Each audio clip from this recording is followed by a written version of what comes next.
Right, audio's now live. You're all very Skypey to me.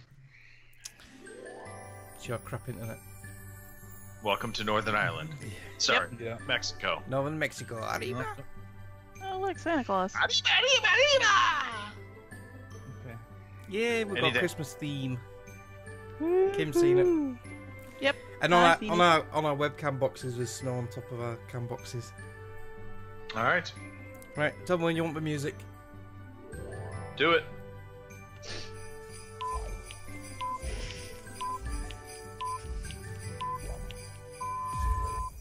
Good evening, ladies and gentlemen. Y'all are listening to the Overseas Connection podcast.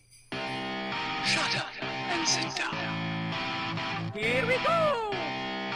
Would you kindly? I think we're just getting started. Medic! I'm a witcher. I think this is more than you can handle. He sits on his ass all day. Let's do this. Hey, everybody. Thanks for tuning in to episode 454 of your Overseas Connection podcast. Today is December 23rd, 2017, just 2 days away from Santa Claus coming to town.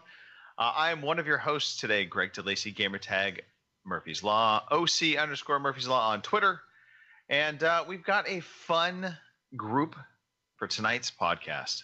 We've got a lot of people in tonight's podcast. Kind of almost the entire ensemble. We're missing a couple, but we're there. And yeah, if you're not familiar with the podcast, we're a gaming podcast. We talk about video games. We talk about life. We're going to be talking about Christmas, and occasionally wine, beer, other alcohol. All of it gets into the mix. It's just a fun time. It's what it's all about. And the best part is you listening at home. If you're listening to this recorded, you can actually listen to it live. We're on every Saturday, 3 p.m. on the West Coast in the U.S., 6 p.m. on the East Coast. And if you are over in the U.K., it's right around 11 o'clock in the evening, your time. And if you live in Bali, apparently it's 7 o'clock in the morning. So start your morning off right with the little Overseas Connection podcast, Bollywood style. All right, let's dance around this table. Kim, let's start with you. Welcome to the show. Yeah, thanks. You know, it's all good here. You know, it's Christmas almost. So. It is Christmas. Kim, we're going to be circling back to you in a minute because there are some story time stuff with you that I definitely want to get into once we get there. We're not there yet, though. We're doing intros. So from you, I'm going to jump over to my favorite Irishman, Mr. Robin Tate.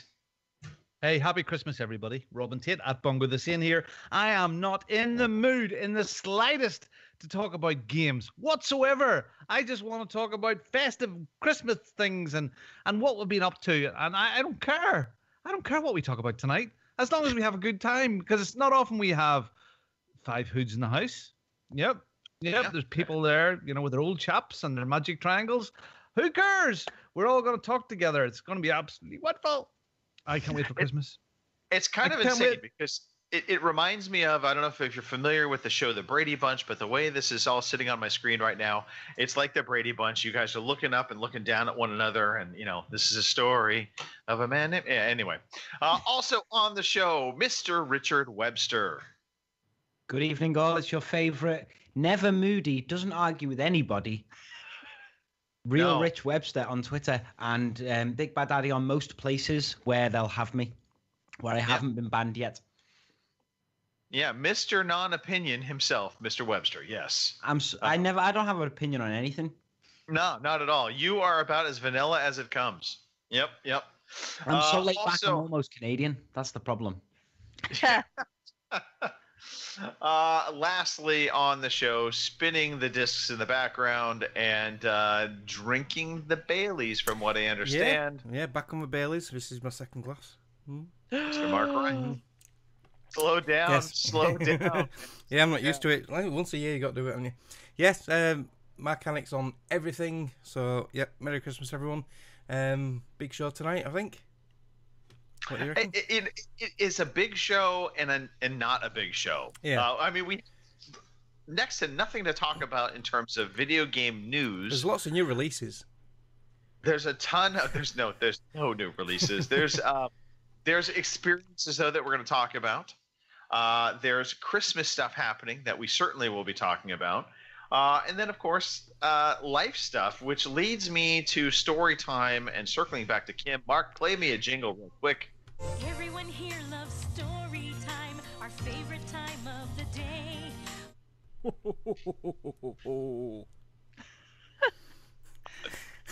Just festive in it up a bit. All right, Kim, I Yes. see on here, and I don't know what to make of this, so please enlighten me with your story time. Yeah, I'm interested what the last two bits, how they link together as well, if they do link together. Oh, they do. They do. My mum always used to say, eat one of them and it helps you go. But anyway, carry on, Kim. Sort of like that. All right. It's kind of a funny thing. Here the other day, what was it? I think it was Thursday. My brother-in-law stops in and he asked to borrow my plunger, which, yeah, I really didn't think anything about it, but I'm like, okay. And he says, this morning something happened when I went to work, and he says my sister called him and their toilet would not flush. Okay, Right. no, not a big thing, because you're thinking to yourself, it happens, you know. I know what's coming here.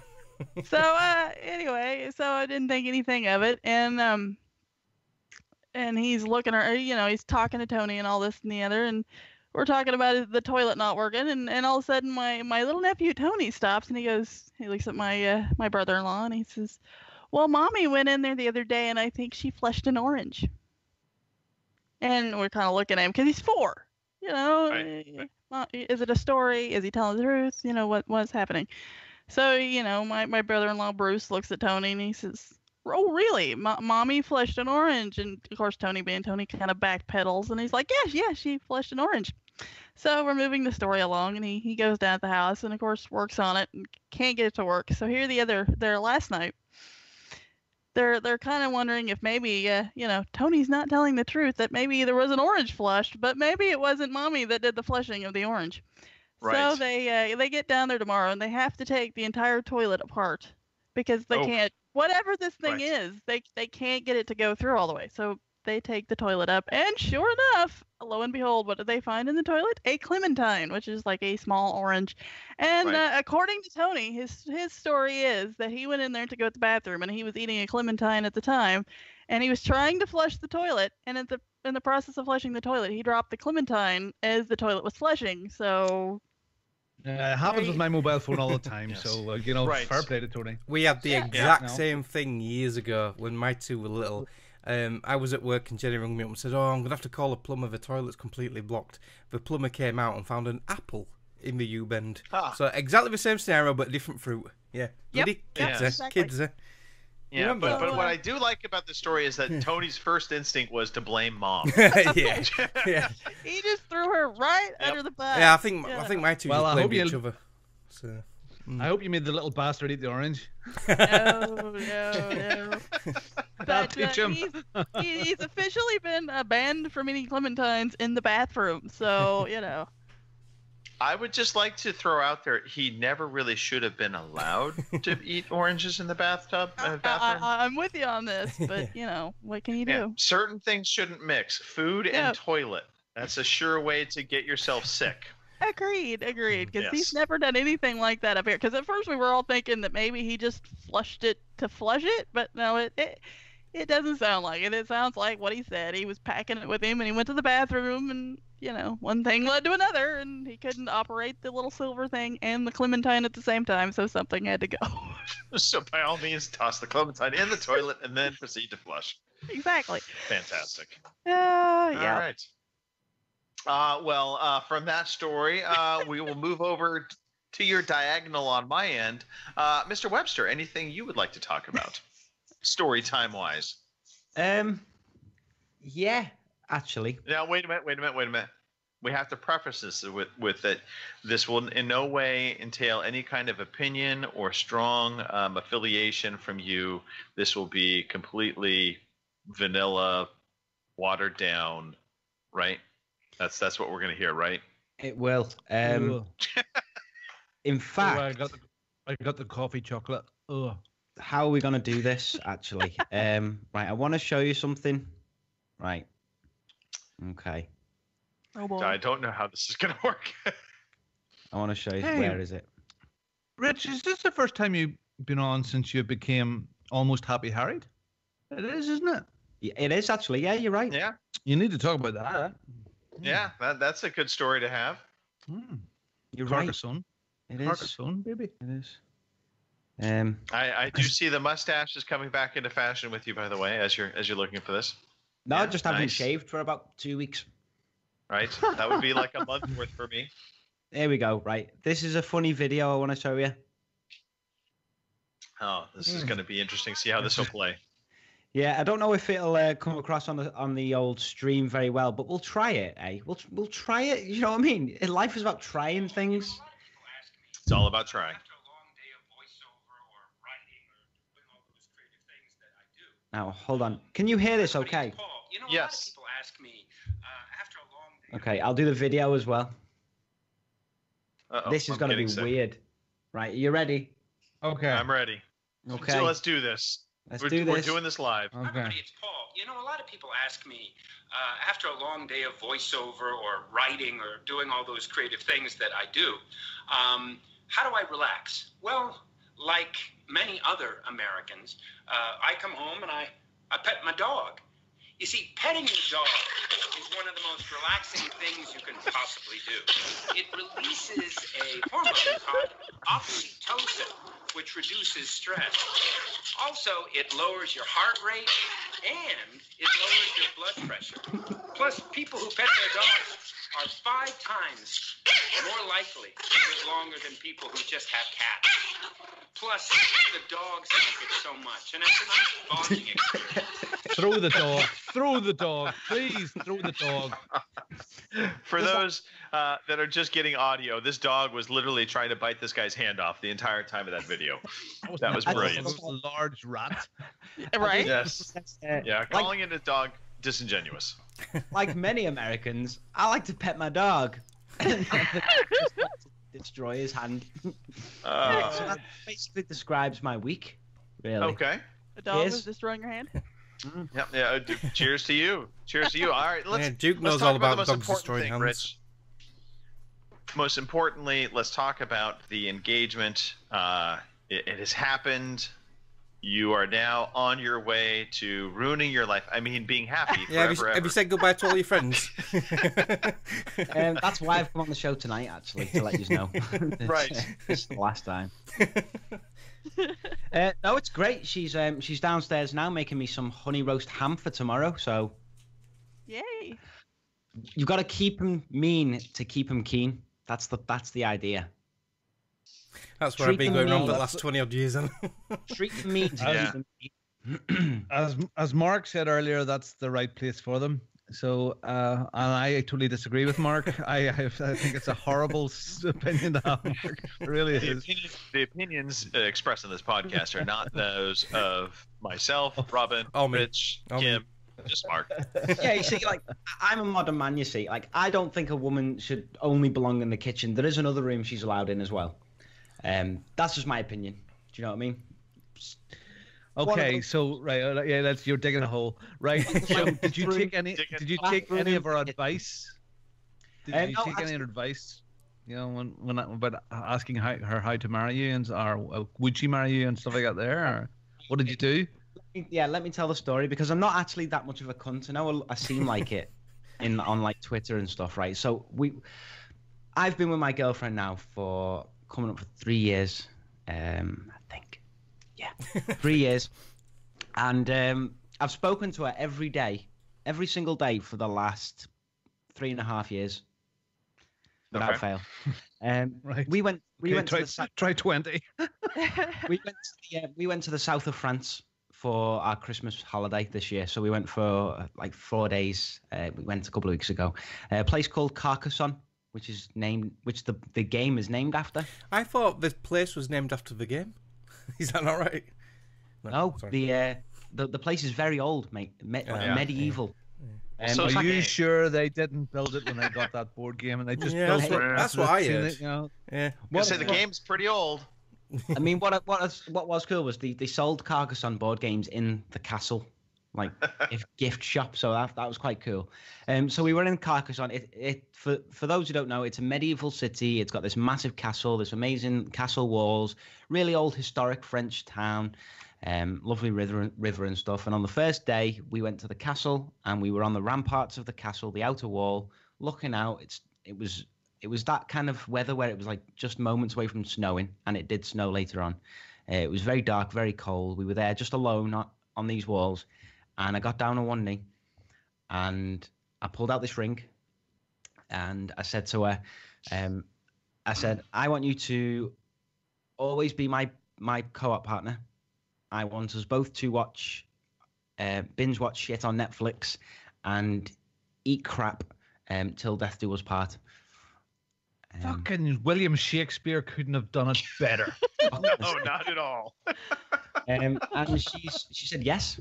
So we're engaged. Did she know it was coming? Did she know it was going to happen?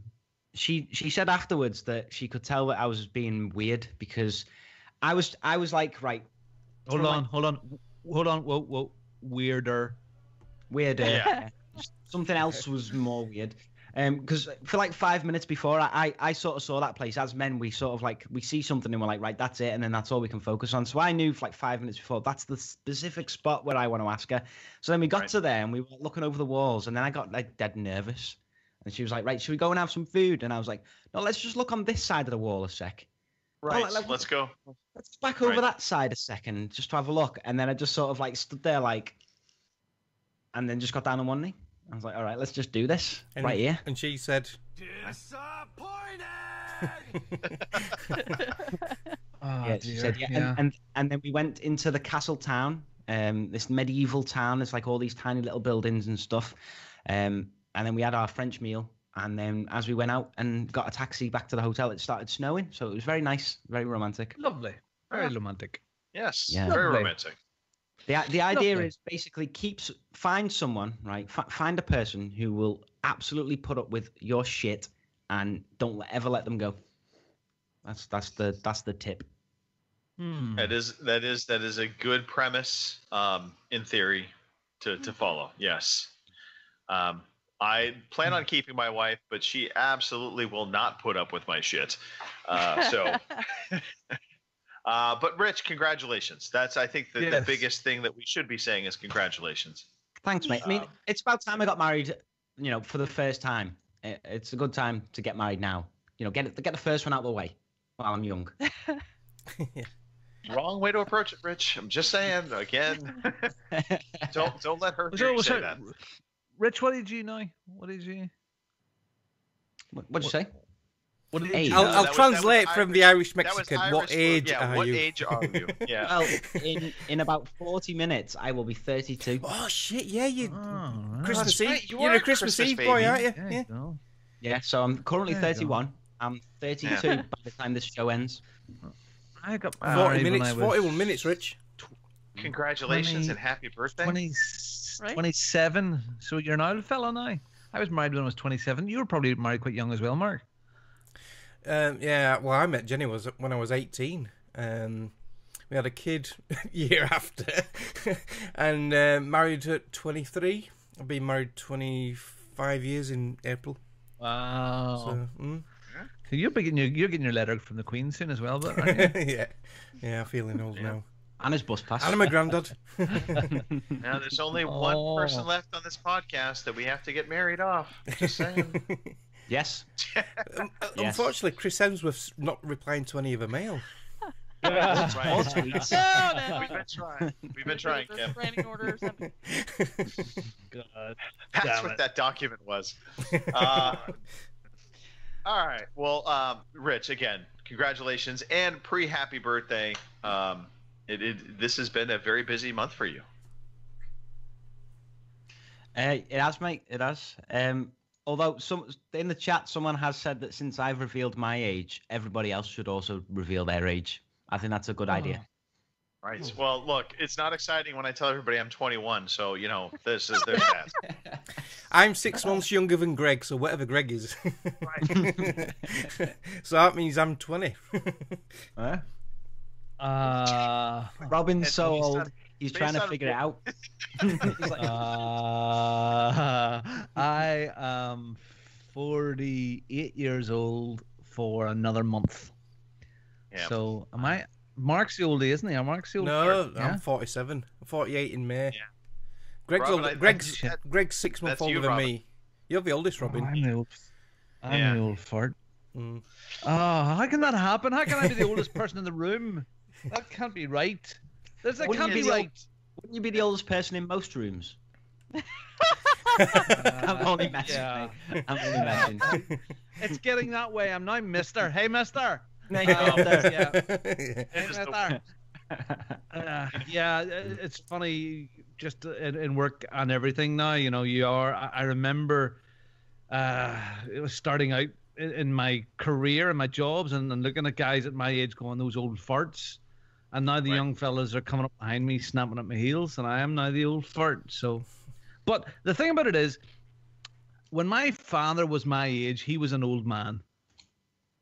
If you get me, if you know what I mean, he was serious, and you know, and I don't feel like I'm almost 50-year-old man. I still have the attitude of a 25-year-old and the body of a 70-year-old. Yeah. Let me just tell you, having met you in person, having Yeah. known you for many years now, Mhm. if there is anything I can say, and this can be a compliment or a backhanded compliment, depending upon how you want to look at it, but you are Okay. anything but mature in your approach tonight. Thank you. Thank you. That's the nicest thing you have said to me since we were commenting on my old chap. Apart from that, yeah. And speaking of which, speaking of Fantasy Island, who has seen The Last Jedi yet? Tomorrow. Not yet. Is that it? I- Not yet. See, Like, No I'm spoilers. not going to see it till January probably at this rate. what sort of nerds are you? Really? Birthday treat I've got to wait for me. my nephew's coming up. Yeah, I'm a family man. I was there last Sunday evening, and I seen The Last Jedi, and I can tell you, without a doubt, that it is a Star Wars movie. Movie. You hear that? That's A movie. that's good. It has space good in to it. okay. Let me ask you this. This is there'll be no spoilers in your No. response. Did No. you like it better or worse than The Force Awakens? God, it's really hard. No, he's asking about the movie. Yeah, The Force Awakens was class to see those characters on the screen again, and it was a good film, and I felt warm and fuzzy inside, apart from Han Solo, but warm and funny and fuzzy inside after I came out of it. Even the other one, but damn it, everything blows up. Rogue One, that was class. I came out of that going, wow, fuck, brilliant. Yes. This one here, Joshua, Charlie, and I came out of the film theater rather flat. We were rather flat. It's a good When movie. you and has some you really get run good over. bits. Steamroller. It has some really good bits in it and some really good eye candy. But it looks like it's been written by rich millennials. I hate It's not it's not targeted at the original canon, and I don't think we're ever going to improve on The Empire Strikes Back or the very first movie. I just don't think you're ever going to recapture that magic. So it is good, but when they done the really good Star Wars stuff that was true to Star Wars, it was brilliant. When they tried to be funny, no. There was Okay. too much trying to be funny. So, but yes, All it's right. worth seeing if you're a Star Wars fan. It's good. It feels like it's back to the beginning again when it's all over. So, yeah, and go and enjoy it. Enjoy it and make your own opinion, Rich. I'd love to hear what you think of it. I don't think it's as bad as people are making out to be. People are saying it's really, really terrible. It's not. Well, But I've heard people say it's really good, so it is good. I'll enjoy it. And It I is will. You good. need to stop hanging around with millennials, Mark. Yeah. They'll want to watch watch anything. No, I- it's not millennial. I'll She's tell- well, I'll tell- she's I'll our tell you age. what, I want SLH. to- SLH said it's really good. It is really good, and I really want to watch it again. So so I can digest it more because there was an awful lot happened in it. So Okay, what I will Go on, say Joanne. is with Star Wars, I'm not going to spoil it, but I'll give you the impressions that my friend in work gave me. He's 40 odd as well, so he's like a original Star Wars, like almost generation guy, it's like yourselves. And he said almost exactly the same thing, Robin. He said that while it was okay Star Wars, it wasn't aimed for people like that anymore. It's maybe because it's part of Disney now, I don't know, but he said it's aimed for a much younger audience, and it doesn't really fit in well with the old Star Wars, which is a bit of a disappointment if you like Star Wars because of the old shit. Star Wars The Next Generation. Yeah, Star Wars Next Generation. But I did like Force Awakens, though. I thought that was really good. And Rotten Tomatoes agrees with me. Yeah, and me too. I mean, but again, no, there's no spoiler here, but there was some really friggin' stupid things that they did that blows all the other movies out of the water. So there's one part of it that they hyperspace a ship inside another ship to blow it up. Oh, well, that's pretty big spoiler. So let's just can that conversation there. Other than the fact that a big spoiler. It's not. Yeah. It's not a big spoiler. It's a little bit of a spoiler. It's kind of a spoiler. They do it a lot. They do it a lot. So why couldn't they have done that? But why couldn't they have done that with the Death Star? You know, just fire a ship into the middle of it and hyperspace it to hell. And, you know, there's some really weird non-canon stuff in it, but it's good. Go on, enjoy. That's a good question. Anyway. Anything else other than, you know, spoiling movies that I want to see that you want to talk about, Robin? Princess Leia isn't going to be in too many more movies. Damn. Okay. No, not really. It just for me, it's been preparing for Christmas. Really big Christmas. Just our house is Christmas mad, and I mean Judith will be baking all day. Lots of lovely treats. We have loads of people here on Christmas Day, and it's nice. The kids are excited. It's all about kids and enjoying the presents under the tree and just the build up to it. So we're really looking forward to Christmas this year. I'm finished work now, and I just feel relaxed. I just know if my phone rings, it's out of disaster. So hopefully it shouldn't. I think I've got everything squared off this year. So yeah, I'm really looking for. I'm off now until the 2nd. Got a wee bit of paperwork to do in preparation for some meetings at the beginning of the year, but I've got a whole week of overeating, over drinking. The problem is I've been off already for a couple of days. It's still hard to get gaming time when there's just so many people in the house. I'm fighting for time. Yeah, Christmas Day is such a busy day. Boxing Day for me is a better day when everybody's gone and things are calming down a wee bit, and I can get a bit. I mean, when it's holiday time, everybody has time off, and therefore it pulls you in a lot of different directions. Whereas if you were just taking a day off yourself and everybody was off to school and Judith was off doing whatever she wanted to do, that's totally different. Yeah. No, I get Christmas Day for me is like, hi, technical support. How can I help you build this thing? Put batteries in that thing. Help me get online with that. Help me sort out that. How does this work? Yeah, that's that. Yeah. Do the dishes. Get that. Run around and get another set of dishes. Go, Robin, light the fire. Do this. Clear the table. Get everybody to the table. Be entertaining. Bah humbug. Stop it, Mark. You put me in a bad mood. Well, that's a perfect segue, Mark. Let's talk about your week and what you have had going on. Well, I've finished work as well now for 4 days. Back on Wednesday, sadly, for 3 days. But broke up Friday. And then got paid Friday, so it's been a case of last minute dashing to get last few presents. And we've been food shopping today.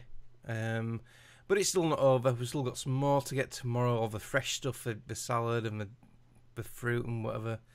And I know in my mind it's a busy time of year for shopping. And I know I should prep myself that it's going to be chaos. But it still fucking bugs the fuck out of me that it's so busy and... I hate shopping the best of times, so...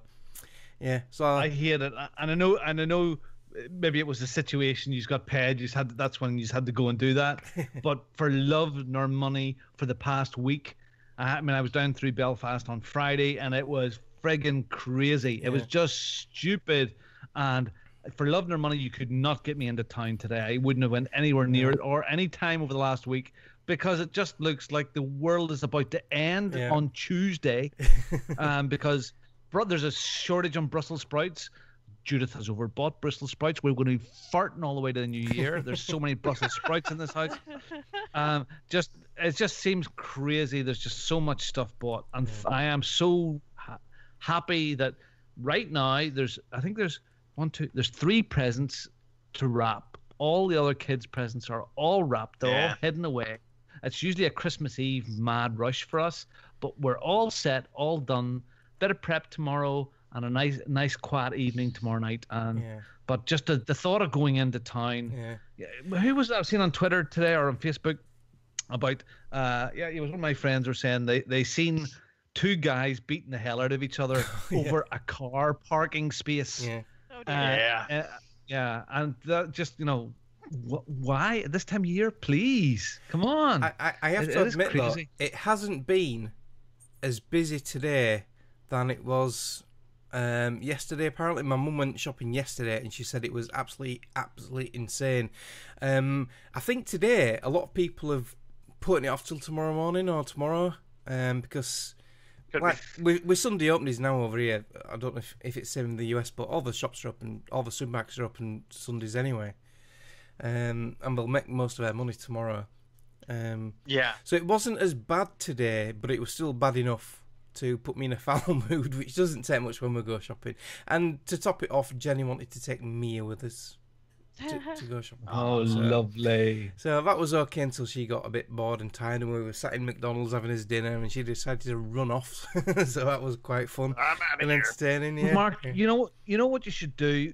Last night, Judith and I and the boys, we took some nice candles down, and we went for a nice walk around London Zoo, and it was lovely. You will be going for a walk around London Zoo now?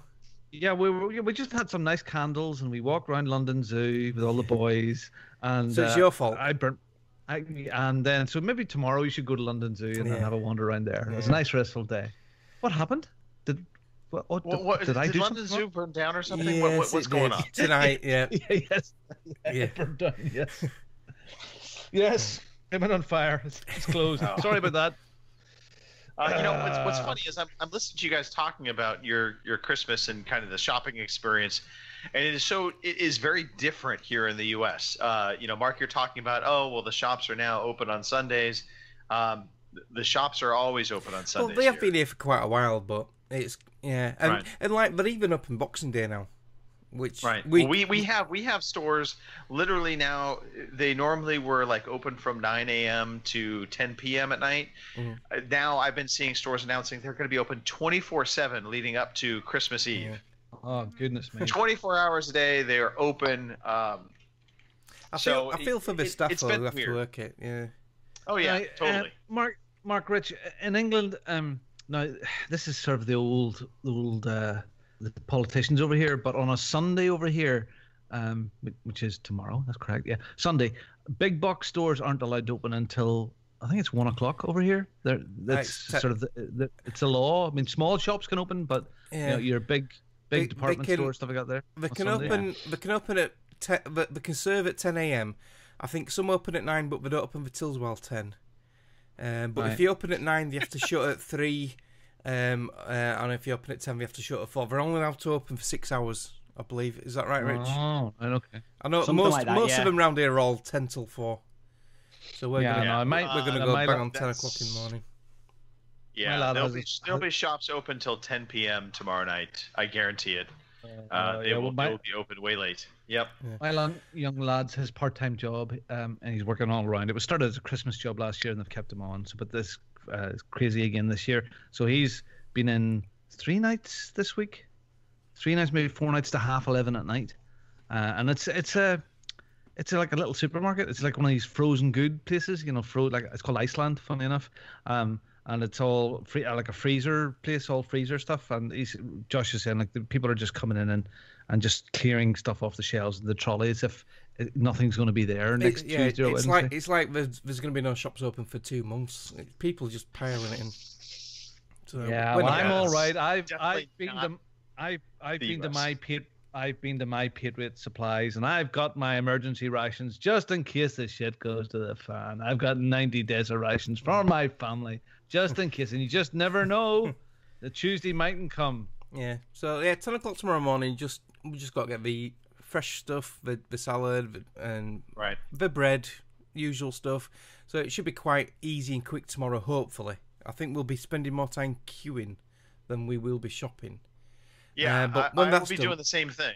I'll What- be doing the same thing. Got to What- get some groceries for Christmas dinner. Yeah. And yeah. What we've always done in the past, I think we've done it right from day one, from when we have kids. We've always cooked the turkey on Christmas Eve. It makes it far easier on Christmas Day to do other stuff in the oven and stuff. Because in the UK, not many of us have double ovens. Right.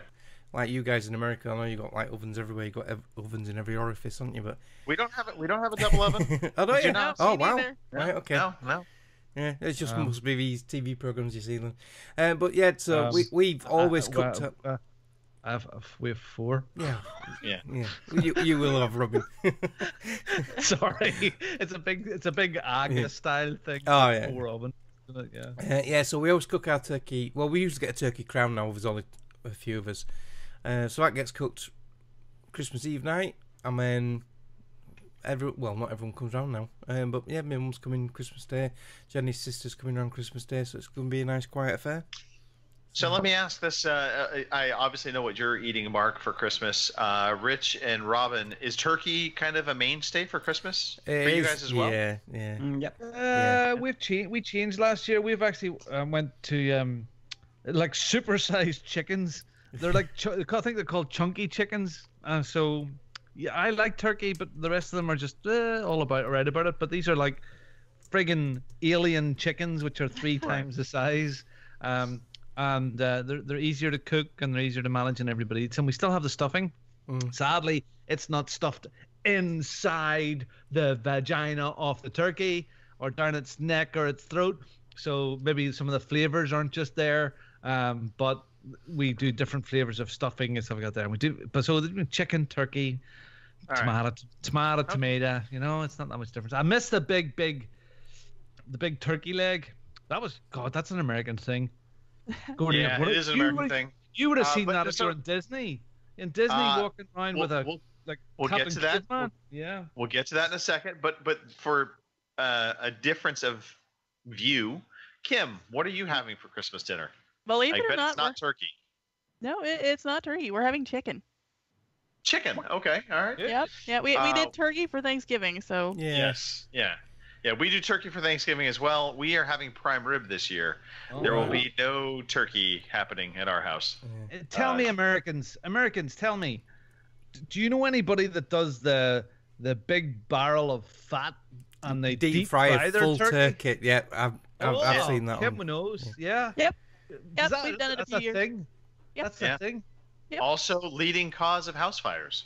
Well, not at my house. We're smarter than that, but you know, Well, yeah. we don't You're do it in the supposed middle to of the living room or anything like that. So in the kitchen. No, yeah. And how does that work, Kim? Is that just like is it like a big oil drum or what is it? it's like a big stock pot, and you've got a big burner on the bottom of it. You set the stock pot in it, and you put your oil in it. I think it's like 6 or 8 gallons. I can't remember. And you just wait for it to heat up, and when it hits the temperature, you stick your turkey in it, and away it goes. And how long does it take to deep fry then? Oh, not very long. I want to say like maybe a half an hour. It depends on the weight of the turkey, but yeah, I think the ones we've had has only taken like a half an hour, and it's good. It's really good. The turkey is juicy, and the outside gets done It gets really crispy, well. Yeah. Yeah. I gotta say it sounds like a heart attack waiting to happen, but I really gotta try that sometime. Yeah. With you, So- Robin. I'm with you. So when you do the prime rib, Greg, do you have a starter and a salad and a main course and like an aperitif and a dessert? Do you do the whole thing, sort of, the whole lot, or is it straight? So it'll be, not necessarily like courses, but we'll have a number of side dishes to go with the prime rib, and then we'll do dessert afterwards. Yep. Yeah, it's not like a staged course dinner where it's like you're starting with your salad course, and then you have your appetizer, and then you can move to the dinner. No, nothing like that. Robin as butler's coming out serving his dinner. Yeah, right. Speaking of wash, looking forward to Christmas dinner. Actually, I suppose I should talk about what I did this past week. I went to Disneyland. Was down there for 3 days, had a blast, went on every ride we could possibly imagine. One of the benefits of my son being disabled is that we're actually able to go in and get it's like a fast pass that Disneyland offers, but it works no matter what. Whereas the fast passes normally, if you buy them, they can run out. So rides like they'll run out of time. You get 4 or 5 a day or something out there. Yeah. With my son's situation, we just go up and tell them what rides we want to go on, and they get us a time to come back to the ride no matter what. So we were able to get in a lot of rides. We rode the Cars ride a ton. We went and took my son on the Guardians of the Galaxy ride. That's the new ride that they changed over from the Tower of Terror. It's still the Tower of Terror. It's just now to the Galaxy. So it's themed around that. So it's kind of cool. You know, you've got all of the Guardians of the Galaxy kind of motif and stuff as you're going in, and they've decorated it all up in kind of that vibe.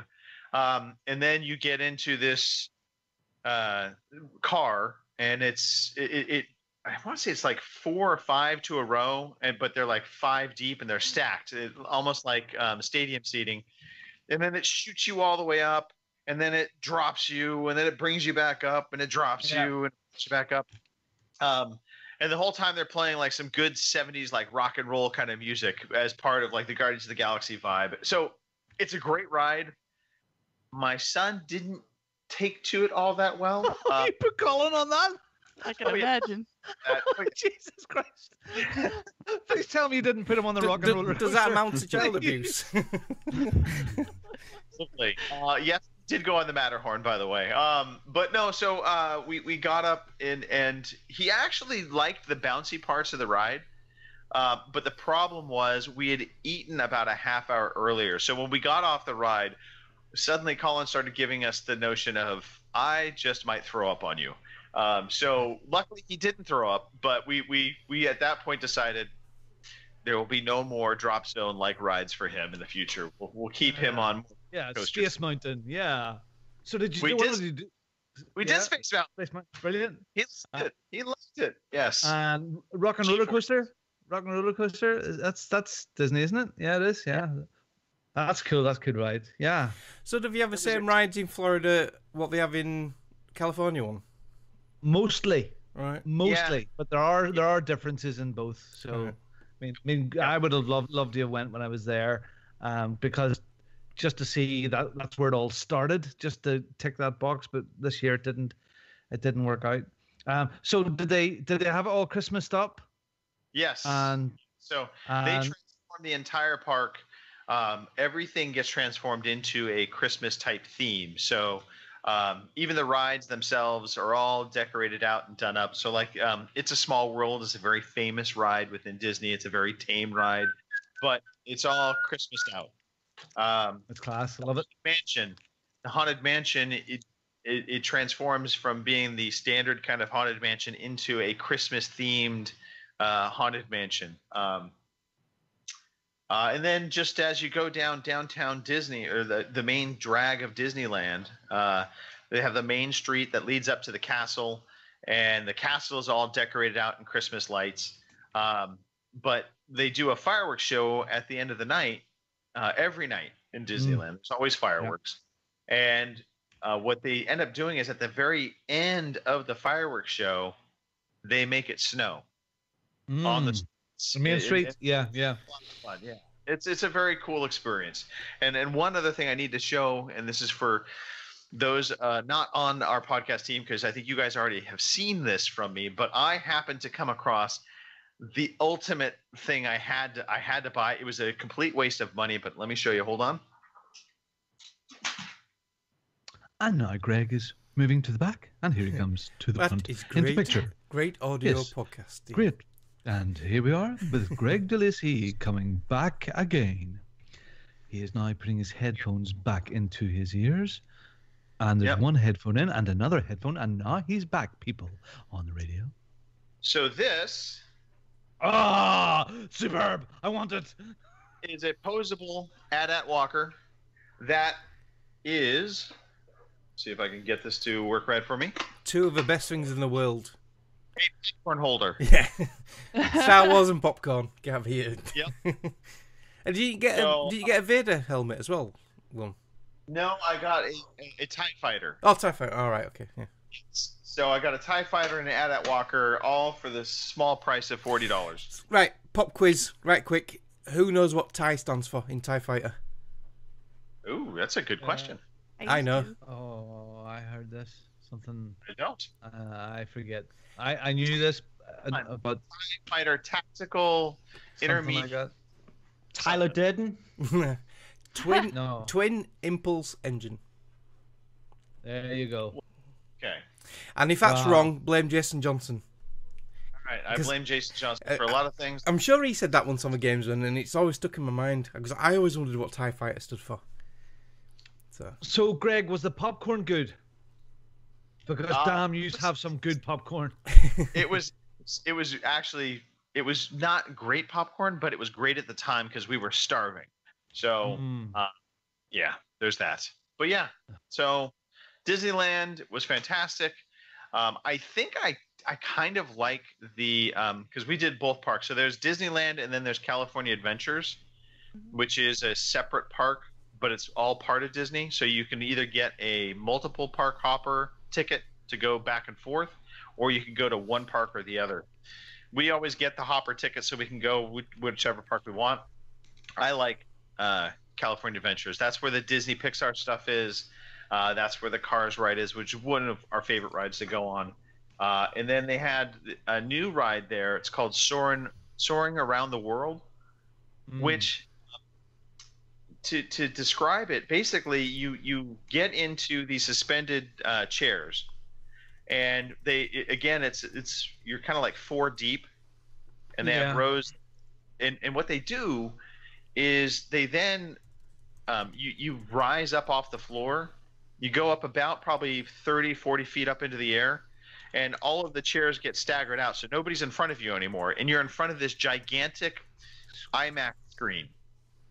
And the way this ride moves along with the scenery as you're flying, you're soaring through the air around all of these different places in the world. I don't know how they quite do it, and I think it's just they gently move you back and forth within the suspended chairs, but you get the sensation and the G-force sensations, if you will, of flying.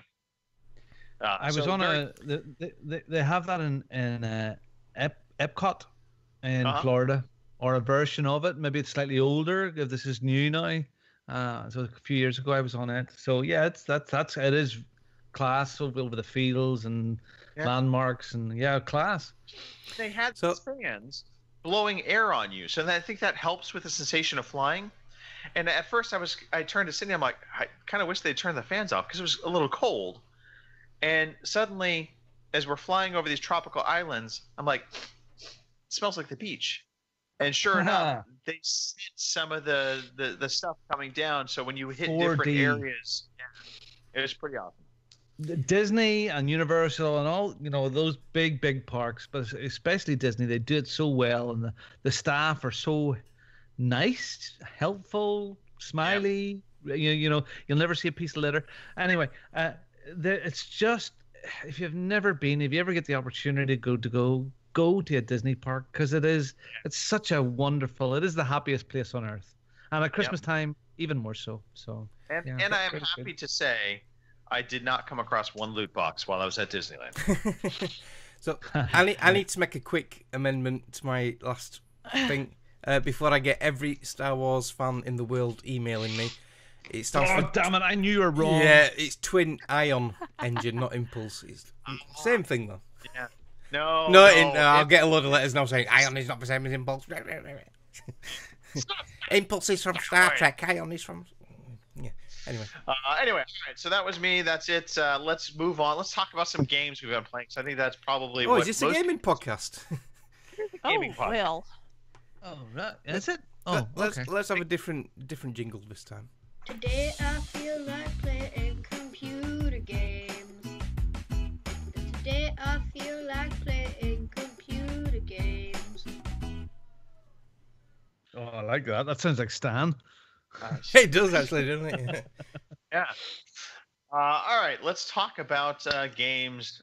Trying to see here. So, Kim, real quickly, you kind of fallen out of Gaming Mojo. What's going on? Are you just in a lull? Just not enough time in the day? I think so. That's part of it. I don't know. It's one of those things. I'm hoping come 2018 it comes back and I get more time to actually do that. So, It happens. It happens. Not to worry. We'll circle back with you, of course, once you actually start getting back into some games. But you've also you've had a lot going on beyond gaming, so that's okay. All right. I think, Mr. Webster, you're the only one I don't know. I'm pretty sure all of us have been playing very much a similar game. So let's talk about anything not PUBG related, and then we get into PUBG. Okay. So let's talk about what you played real quickly. Apart from PUBG. Yes. Okay. I've played. Do you mean recently? Yeah, recently. Within the past week or two. Okay, so that we're not doing like the year in video games. No. No, We will recant that at some other point in time when we go through our top 5 lists, which likely will be next week. All we'll right, cool. get on. Yeah, you don't have to have it ready now. But start thinking about that. Everybody start thinking about your top 5 games. And this is for the audience too. Think about what top 5 games most impressed you over the year. You can even throw in a disappointment or two. But yeah, so what have you just been playing? Let me think. What have I been playing? All right, let's just go to PUBG. Let's just talk about it. Jesus fucking Christ. Jesus. Scratch 2 of them off the podcast. wake me up when the PUBG talk is over, please. Oh, I tell you what. No, I've not been playing anything but PUBG. Okay, there's a damn good Xbox sale on at the moment, and I'm sure there's a PlayStation one. And you're going to talk about Wildlands, Greg. I've just bought Wildlands because it's down to 22 quid, which is really good price. Because last week I was looking at it, the week before it was 40 and 50 quid. So I'm looking forward to catching up with you guys. It's a 50 gig download, but what the hell? Yeah, so there's a massive sale on the Xbox Store. I'm sure PlayStation have that as well, something like that. But there's prices from even Steam has a sale going on. Yeah. Like £1.30 or £1.60 on the Xbox Store for what was it, Dear Esther? All of that sort of stuff is cheap as chips. Super Lucky Tales is down to 13 quid. I'm really tempted with that because it looks gorgeous. Ukulele, if you don't want to buy it, it's cheap on the store at £14.99, but on Amazon right now it's £12.99. So that's I bought the disc of it for a Christmas present for the guys. So ukulele's coming too. So lots of really good deals out there. So if you're looking for something different, Kim, go check out the sales. Go check them out. Don't have to spend much. True, very true. And Ghost Recon Wildlands, we might as well talk about that real quickly since you brought it up. They had an update for the Predator. They added in a mission to hunt down the Predator. I have started that mission. It disappoints on one hand because I think they could have implemented it a little bit better. But once you're actually fighting the Predator, it is not the easiest of missions. And so I likely am going to need human players to help me out on that. I'm not going to be able to tackle it solo. It just... Can you be the Predator? I would love to do all the different... Yeah, there's infrared, ultraviolet. Arnold beat the Predator. If Arnold can do it, we can do it. You did. But yeah, so Ghost Recon Wildlands. So I mean, this game has gone full circle on me. I started off having played the beta really not liking what I saw and what I played. It's to the point that I decided to not buy it, held off, and then on a whim bought it on a sale. I think it's a Black Friday sale, if I remember correctly, Mark. But I don't know if you remember when I got it, but I mean, I got it. Yeah, it was Black Friday. Yeah, you got this, and you got Wolfie. Yeah, this game. Wolfie? Do you not mean Wolfenstein? He does. But Ghost Recon Wildlands, it is a really good game for what it does. And that is open world, tactical shooter. I still think there are certain things that they do that I think make the experience a little bit easy, like the sinking shot when you're solo play. It's basically like a automatic, it's automatic kills for you. But guys, we'll be back in a second. No worries. It's fun setting it up. It's fun getting into that position and then, kind of executing those moves. And damn, this game is gorgeous. It is a looker. For an open world game, it is gorgeous. I am playing it on the X, full disclosure there. So it is something to behold. Is it enhanced for the X? Has it had a patch? It is. All right, okay. It is, yeah. So it really is quite good looking, and it plays really smooth. So it is potentially making it into my top 5 list. I don't know. I've been struggling. So have I. I've been thinking about it a bit this week as well, and it's tough because of ULOG is one thing, and I still have a backlog of so many great games to play next year. But the problem is I really don't want to be all this honorable mention stuff this year. I want to be really fixed because, honorable mentions, well, they're a sign of indecisive sissies. And I don't want to be one of those indecisive sissies this year. So I want to be clear. But it's still hard. I have played some really good games this year, but I would really wish it was more like, Greg, what games did I enjoy the most playing this year? And I know that defeats the purpose of what came out. That could be your top 5. I mean, it doesn't have to be, top 5 games that came out this year. It can be the top 5 games that you played this year. I mean, it's your list. Make it what you want. This is to help inform our audience of some games to keep an eye out for. I will say I have a game that is going to be an honorable mention, but I have a very clearly defined reason why it is there. I'm not going to talk about it now. Yeah. No, there's no sissiness about this. I will explain. You will understand why I'm saying what I'm saying. All right. So Ghost Recon Wildlands, fantastic. Cuphead. I got into playing Cuphead. Oh my God, what a great game. What a fantastic game. It is balls hard, as everyone has ever described it. It is difficult.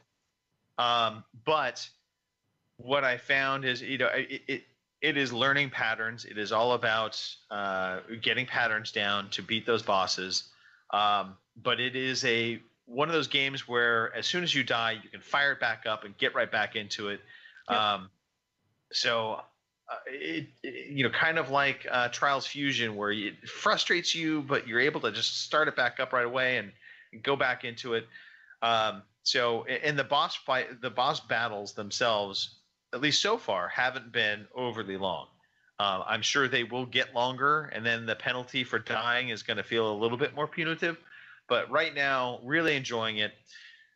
The visuals and the sound design on this game, I honestly, I don't think there's anything out there that matches up to kind of that direction. The feel, the vibe this game gives is so great. Totally agree, and this will be in my list, even though I haven't finished it. Yeah. So it's definitely going to be there. Yeah. Cuphead. I'm really curious how this is co-op. Yeah, I'm kind of curious on that one. But anyway, so Cuphead, I've been playing that. And then, I should say I actually fired up ReCore. ReCore Definitive Edition, because they gave the free for that. Is it much different? Well, okay, so I never played it before. I waited. I purposely waited because I knew I was going to be getting the Xbox One X, and I knew they were going to be doing a Definitive Edition for the X. So I purposely held off and, waited for, the fixed version, if you will. So far, I'm enjoying the game. It's pretty darn good. But I've heard this from a lot of people.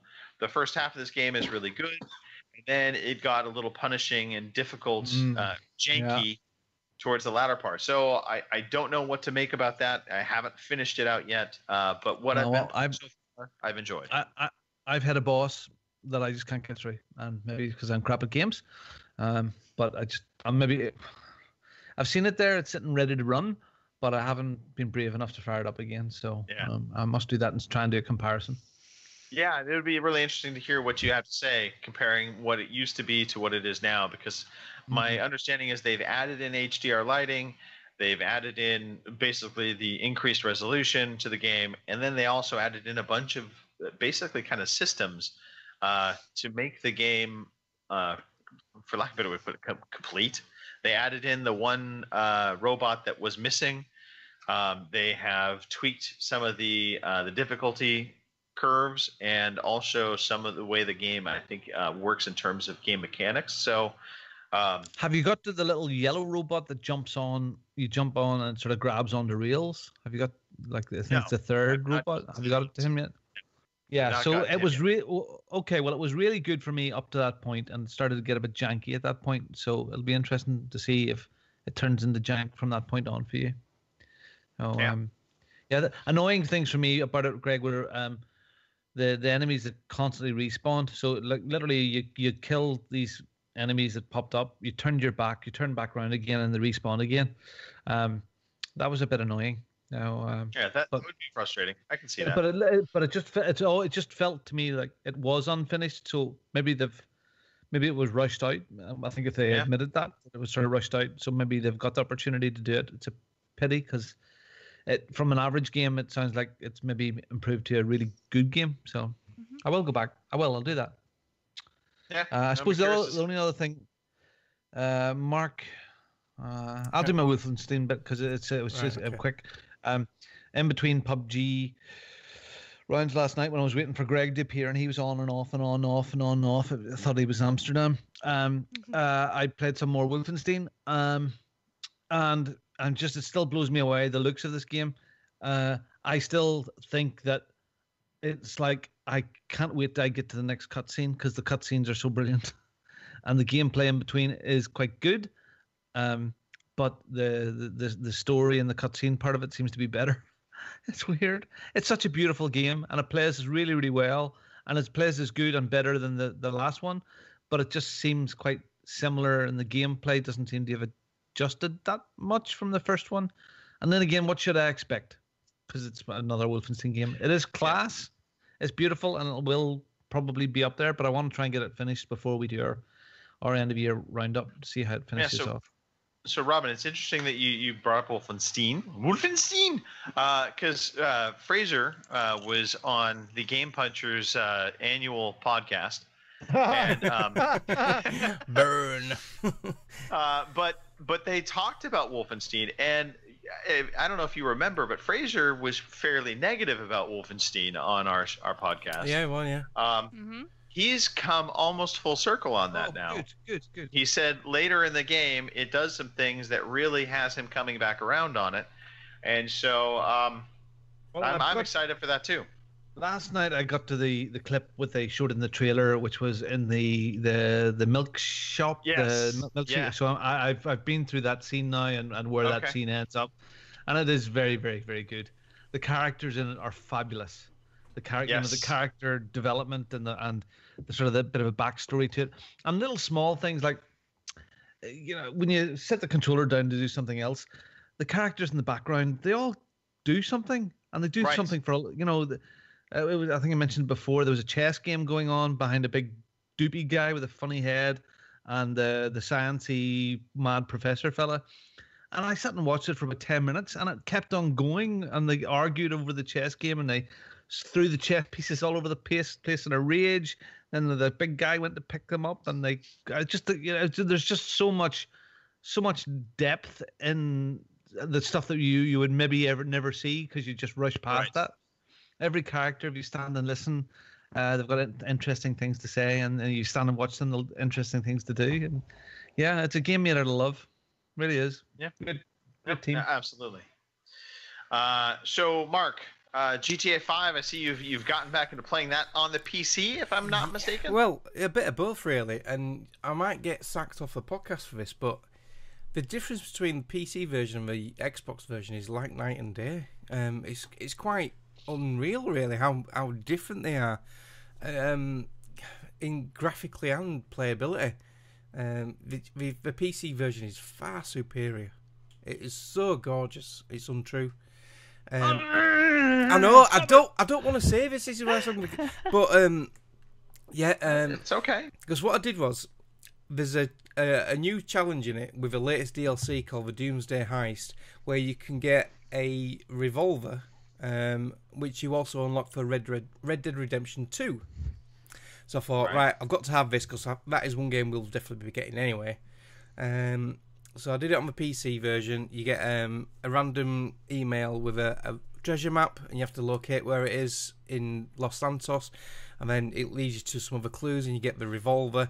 And then with the revolver, if you get 50 headshots, you then get 250k put into your bank, and you unlock it for Red Dead Redemption 2.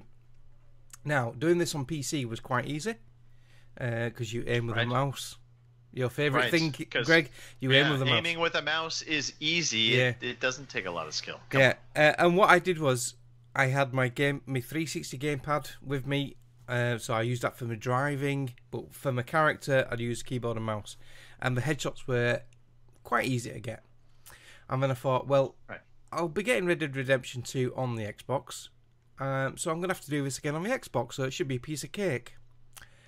Finding the gun was a piece of cake, but getting the headshots was way harder with a controller. I don't know if it's because I've just been playing it on the PC, but getting headshots with an old style Colt revolver thing took some doing. It took some doing. Well, I thought you would have remembered that from the olden days. It is hard to shoot a Colt, Mark. You know. Yeah. You know that picture with Matt McFly and Doc? Yeah, I was in the background, certainly. But yeah, it is. Oh, it runs so good on PC. It is unbelievable. I thought it looked really good on Xbox One and PS4. But when you've played it on PC, Rich will back me up on this. When you played it on PC, the difference in frame rate, graphical appearance, the draw distance, the textures, it's night and day, man. It's completely different game. The frame rate, I think, is the first thing that jumps out at you, especially if you've recently just played it. But yeah, the frame rate, the poly count, draw distances, just the experience of GTA on PC, and it's so well made. It's honestly, it's a gift from God. And you don't need a high-spec PC to run it either. The specs are quite low, and it's only 16 quid on Steam at the moment in the sale. So exactly, yeah, get 16 quid. Yeah, not bad for a 5-year-old game. No, it isn't. Not bad. No. Not bad at all. There's quite a few of us picked it up. A few of us in the PUBG PC group. A lot of us have picked it up on PC, the GTA 5. So there's a lot of us playing it now. So yeah, it's good fun. It's really good online. There's snow now in Los Santos for their annual Christmas festive events. Yeah, so there's snow and that. So yeah, the only other thing I've played is what we're all going to talk about in a bit. So anyone else got any other games? Talk about it now. Right, yeah. Might as well talk about it now. Yeah. Let's talk PUBG. PUBG. So PUBG hit the Xbox. So that was a kind of kickoff, I think, for Robin and I really to get involved with PUBG. Rich, I believe you had been playing PUBG on PC already. Mm-hmm. I know Mark for sure had been. Yeah. So, Rich, do you have this on Xbox as well now, or just still on PC? Just PC, my friend. Oh, no. You know, it's okay that you're on the inferior version. That's okay. It's a joke, everybody. Relax. I know the PC version is better. It's okay.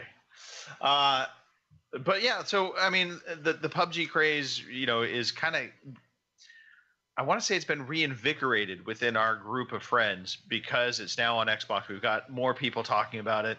We've got more people playing it. You know, the experience of PUBG is very unique. You know, it's unlike any other shooter really out there. You know, I know some people try and say Fortnite is an equivalent. I totally disagree. Fortnite is trying to be similar. But the mechanics of Fortnite, the way Fortnite plays compared to PUBG, they're very different games, and I find PUBG to be superior. I really have bought into what PUBG is selling. Anybody want to chime in? I'm going to contradict what I just said with GTA here, because with this game, although the PC version is obviously more advanced because it's had more time to improve, this game does not rely on just looks, Matt. It's just all about the gameplay. So even though the Xbox version is not as good looking and it doesn't run as well as a PC version, this game has as much excitement, as much tension and playability as the PC version. So you just go where your friends are. If a load of people playing it on PC, I play it on my PC. If a load of people are playing it on my Xbox, I'll go on my Xbox version. Right. It's such a good game. It's such a good game. The feeling you get when you get to that last 20 or so, or even in the last 10, is your heart starts racing, you start sweating, and everyone's trying to help you. Those who have not survived, they'll be giving you advice as, I can see someone in the distance, and that. It's just such a fun team game. It's superb with friends. And I would say when you go ahead, Robin. Go ahead. Sorry, absolutely. And God, I'm sure the PC game is 100 times better looking, and it's 100 times smoother. Now, the PC version started off like crap, and it's nice already to see that they've added a new patch. It doesn't seem to stop the crashing yet, but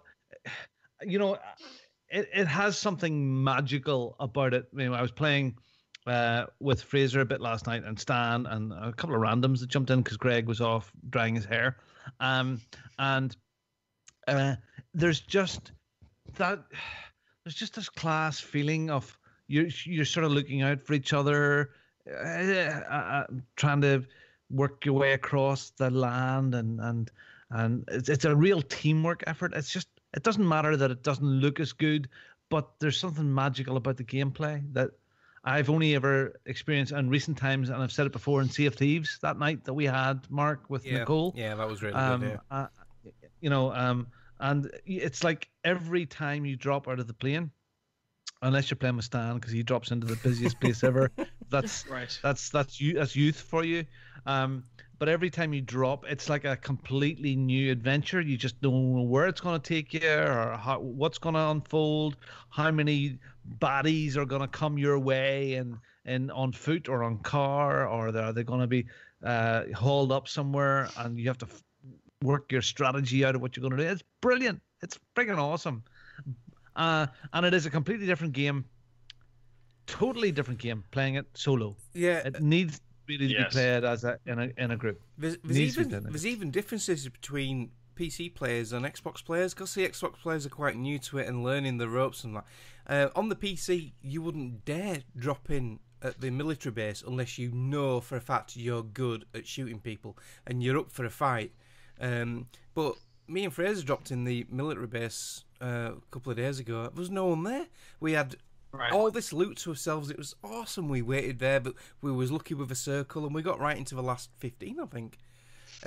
So yeah, the way it's played on both systems is so different as well. It's quite uncanny how different it's received on both. Yeah, that's a pretty good point to bring up. I know that a lot has been being made about the fact that on the PC side, things you don't do. You don't get vehicles really. You try to avoid that because vehicle play on the PC side is like almost instant death, right? Whereas on the Xbox version, vehicle play has very much become a weapon, and you see people using vehicles even within the final rounds to kind of get them there. And I'm okay with that. I know some people are like, it shouldn't be the case. You shouldn't be using vehicles. I'm like, no, you know what? It's a viable strategy if it works on the platform you're on. Yeah. And so... And if you think about it, if someone's in a moving vehicle at like 40, 50 mile an hour coming towards you, it's going to be damn hard to hit them and get a headshot. It should be. Yeah. It should be hard to hit them, yes. Yeah. So to that extent, vehicle play, I think, creates a different kind of dynamic. Now, I will say this. If you're on, the Xbox version and you are encountering somebody that's in a vehicle, unless you're out in the middle of a field where you've got no cover, nothing to get around, you're probably screwed in that instance. But I mean, to avoid vehicles isn't all that difficult, especially if you're up in a treed area or around rocks. You just use those items as cover and avoid the vehicle. The vehicle can't go through a tree. It can't go through a rock. I used a vehicle as part of a cover system for myself. Last Sunday night, I actually got a solo chicken dinner right before I left for Disneyland, as a matter of fact. I had a vehicle that I was using as I got into the final circle. I parked the vehicle kind of kitty corner to a rock, and I had the blue wall was literally right behind me. I could not go back, so I knew nobody was going to be coming up behind me. And I used that, that system to take down somebody that was coming at me because I had to cover the vehicle. And then I got my vehicle and I started to try and traverse up the hill a little bit more and found the last guy. I jumped out of my vehicle because I knew I wasn't going to be able to kill him with my vehicle because he had trees and rocks to use as cover himself. And, we ended up duking it out with guns, and I was able to kill him before he killed me. Conversely, last night I was with Scott Fair, and we teamed up as a duo. We came upon two guys literally walking out of a house as we were driving up. So I just floored it. I hit one guy, and we jump out of the car. Unbeknownst to me, Scott also got shot and was down next to the guy. This is just one of those funny PUBG stories. I looked down and saw the guy down, not realizing Scott had been shot. I just assumed that was the guy I just hit with the car. So I fucking light him up with the AK-47, killing Scott. Because it was actually Scott that was next to the other guy. Yeah. So I ended up killing both of them. And then because I was so busy focusing on them, I got shot by the other guy that got away. That sounds a bit Brilliant. Like that time I run you over. Yes. Thinking you were that guy coming out of the house. Yeah. Yep. Brilliant stories. And this is the stuff that's coming out of this game, which is class. It is. Now, wish list, okay, apart from the crashing and blah, blah, blah, all the little technical bits and pieces, I would love to have more than 4 players in co-op. I would love that. And I know sometimes it's a challenge to get everybody on, but just to be able to have a team of 6 or 8 people would be just awesome. It'll come because it's now version 1.0 on PC, so it's officially released now on PC. It was released on 20th of December, and that has custom games, and you can have 50v50 if you wanted in custom games. And I've not actually looked in the menu yet. Because before, custom games were only available to sort of like popular streamers. They were given access to it by Bluehole. But yeah, I presume now that's all unlocked with the full release. Do you know that, Rich? Yeah. Is it custom games out now? With 1.0? Yeah. I don't think it is, but I'd have to check. But yeah, because I know a lot of people do. They do 8-man teams on custom games, which is cool. And you can open it up to public as well. Yeah, I would like to see them actually bring trios. So you've got duos, you've got squad, which is 4, but oftentimes we have 3 people, and we can't get a 4th in, and we're just waiting for one random to come in, and because we're in party chat, we end up not being able to talk to that person. So I would like to see trios as an option for squad size. Or what they should do is do what they've done on PC. So if there's 3 of you in squads, well, you can have it. You can have even 1 person in a squad. You can have 1, 2, or 3, and what you do is just start it. You click on where you untick the box which says auto matchmaking, and it will not fill your squad up. If you left that ticked, it'd fill you up with randoms. But if you didn't tick it, then it'll run with how many you've got in your squad. So that is definitely needed on Xbox, because we've run with 3 loads of times on PC and we've won and stuff. So Greg, have you got anything better than brown shoes yet? Yeah. So I have. You won't beat my top. You won't beat my top. No, nobody can beat that top, Mark. That thing is priceless. Mark happens to have what I can only characterize as a woman's blouse, like a turtleneck blouse. He wanted to claim it was a Yeah. tank top. It's not. That is It's like like- a full-on woman's It's turtleneck. it's like something like Tears for Fears would have worn in the 80s. Yes. Yeah, definitely. Or a very camp hairdresser. Yeah. Yeah. The only And, thing that's and Mark missing is the wears it medallion. proudly. He wears it proudly, loud and proud. I have, since my brown shoes, I've gotten a pair of khaki combat pants. Oh, that's I have handy. A Very black, distinctive. a black long sleeve T-shirt, which I was very happy with. That actually I was quite God. pleased with. How are you getting all these points? How- Playing. Yeah. Wow. Yeah. And then I got a second black long sleeve T-shirt. That was actually a disappointment. But they do let you sell them back. So if you get a duplicate, you can get rid of the duplicate, but it only is going to give you like 30 battle points. So it's not really that much, but at least you can get rid of it. You're not stuck with it. But yeah, I think from a community perspective, this is a game that is going to have long legs or Yeah. longer legs than Yeah. it already has had. Yeah. I mean, it's been in a community for quite a while on the PC side. It's getting second life now on the Xbox side.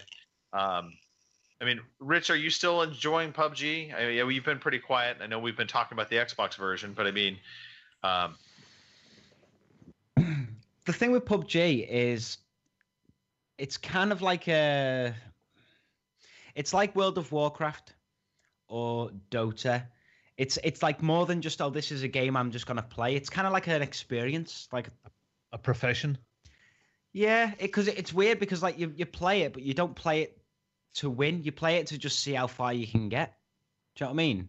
The only people that play it to win is Mike because he still needs his chicken dinner. But like PUBG is like, it's a game where you get in, you'll spend half an hour running around the map being sneaky, and then you'll get shot because you did something stupid or you made a mistake or you left your vehicle like in an obvious position. But then you'll go, right, okay, I won't do that next time, and you jump straight into another game. You do something different, and it's just one of them things where like it's just a constant sort of perfection of the loop, because the loop is drop, find loot, don't die. And it's just perfecting that very simple mechanic. It's like Hunger Games, but better. I mean, Hunger Games, yeah, absolutely. That is the best analogy. I do get bored with the picking up the loot stuff. When I get a helmet, a backpack, and a decent couple of guns and some first aid stuff, I'm happy. I'm not that worried about going to hunt for loot. I'm happy. That's okay. I mean, that to me is actually not a bad strategy. I mean, my strategy. Stand guard when other people are looking for loot. Like Stan's going, oh, do you have any ammo for this? Do anybody need a helmet? Anybody need a backpack? Anybody got a scope? Well, I mean, I always want to upgrade, right? You always want to upgrade. You want to get a level 2 or level 3 helmet, backpack if you can, because you can hold more stuff. You get a little more protection. Same thing with the police vests. So, and I mean, you I'm also, always on the lookout for yeah, that. and you're always looking for your favourite gun as well. So you might pick up a Scar, which is a great gun, but you might think, I want that M416. I love that. That's my favourite gun. So you'll keep looting because you want your favourite gun. Right. So but See, that brings risks to it as well. I would love to know what the backstory is.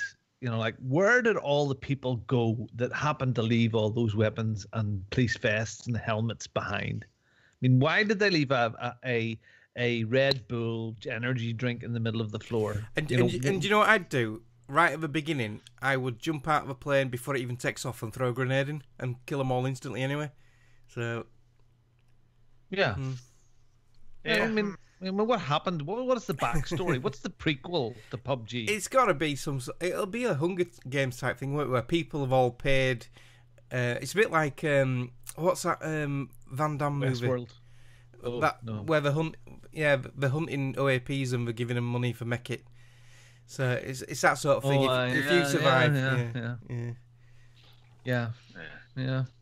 It's good beer. stuff. Yeah, it's good stuff, and I mean, just we'll wrap up the PUBG talk. But I mean, PUBG, I think its strength relies on one. It doesn't have a story. Actually, I think that is a benefit to it.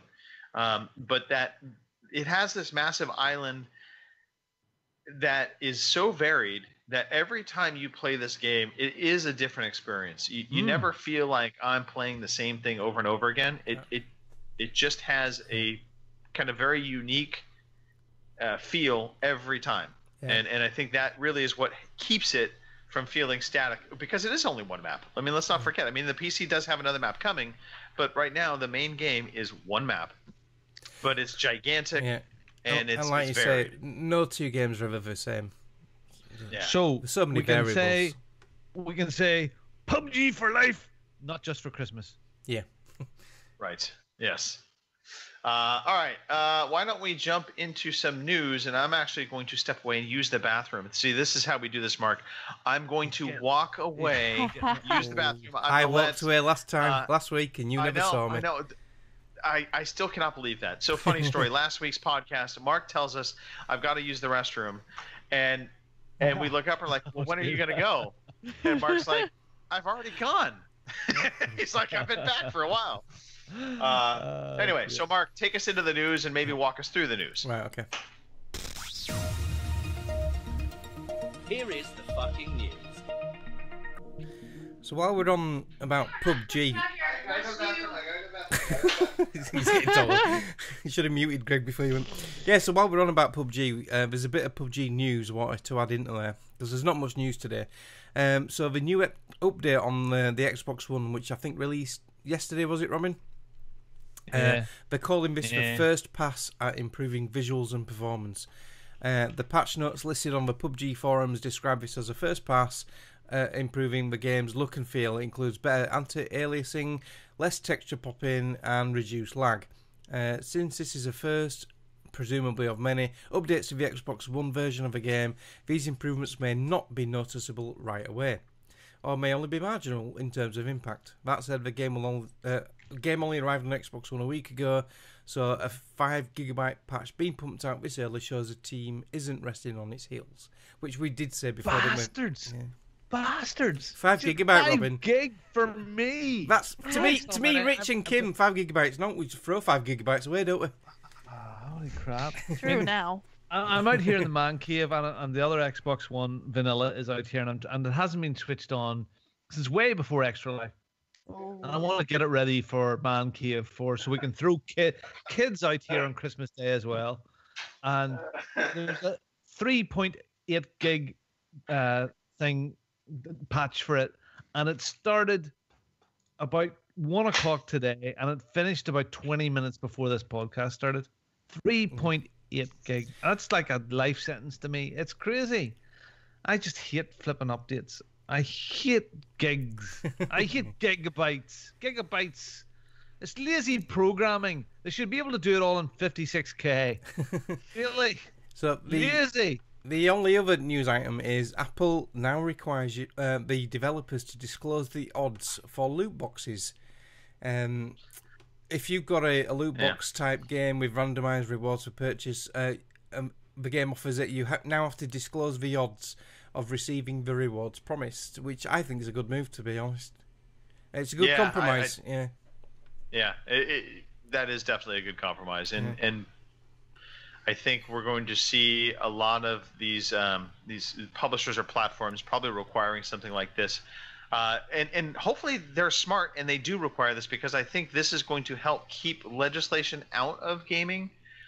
If they don't, and loot boxes continue to be this issue, and we see abuse like we saw with EA and Battlefront 2. My big fear is that government is going to get involved, and anytime government gets involved, it's not a good thing. Fucking men, brother. Yeah. Amen. Yeah. Well, look at Australia. Well, the idea is we want government to ignore us so much that they don't even know what's going on. We were all right with shops doing the, okay, are you 18? All right, fine, you can buy this game. That was it. That's all we needed. Now that they're sniffing in, not only are they going to because this is what happens, right? Government comes in and goes, right, this is the rule now. You've got to do this and you've got to do that. You've opened the door, Greg. And then EA comes in and goes, yeah, Mr. Government, man, I'll give you this $10 million if you just do this legislation for me. And then he does that, and then the little guy gets screwed, and then this happens, and then that happens, and then before you know it, we're electing fucking Todd Howard to president. Hashtag resist. Resist. Don't trust the government, man. Fight the power, baby. Fight the power. Yeah. I don't know. Loot boxes. It was all so easy before.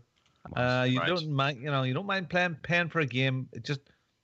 We don't mind paying more if it feels like value for money. We just don't like getting penny antied for here, there, and everywhere. When you've already paid 40 or 50 or 60 quid for a game, to have to go and start a quid here and a quid there and 4 quid there and 15 quid for this pass and this. The kids that are coming up now, they kind of expect this to be the way, and it's not good. It's just not. I'm going to take the controversial side on this, and Kim, I'm going Sometimes to it ask you is. to chime in on this as well. I don't mind loot boxes. I honestly don't really care. I don't have an addictive personality to where I get hooked on gambling and things like that. So I've never been one to pump money into. How many a times game have you been in a for loot casino boxes. this year? Probably 2, maybe 3 times. How many times have we been in a casino, Mark? Oh, sorry, I've been None. Several. None for me. I mean, I have a casino literally about 2 miles away from me, so I could go as often as I want. I just don't. Got a one-armed bandit in the chippy. Oh yeah.